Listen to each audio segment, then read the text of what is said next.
అయింది సార్. గంటన్నర నుంచి సార్ అందరు సభ్యులను అక్కడ నిలబెట్టాడు సార్.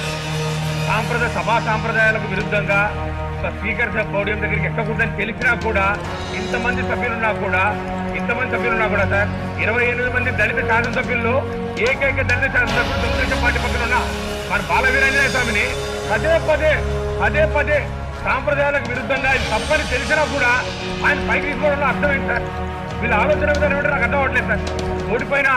ఓడిపోతున్నామని తెలిసిన రాజ్యసభ సభ్యులకు దళితులు తీసుకొని పెడతారు.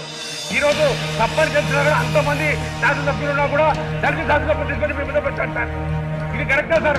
ప్రతిసారి దళితుల్ని కేవలం బలిపశువులు చేయడానికి తప్ప దేనికి పనికిరాదు సార్. నిన్నేమో ఆయన మైనార్టీ శాసనసభ్యుడి మీద కొనసాగం వాడతారు సార్. ఆయన ఆలోచన విధానం ఏంటో అర్థం అవ్వట్లేదు సార్ మాకు. ఇది కరెక్ట్ కాదు సార్. దయచేసి నిన్న జరిగిన విషయాన్ని కూడా క్షమాపణ చెప్పలేదు సార్. ఆయన నిన్న జరిగిన సార్ కూడా క్షమాపణ చెప్పండి సార్. ఆయన ఇది అన్ని ఇంత సీనియారిటీ ఉన్నప్పుడు ఇంతమంది సభ్యులు ఉన్నా కూడా దళిత సభ్యులు పదే ముందుకు రావడంలో అంతర్గతం చెప్పాలి సార్.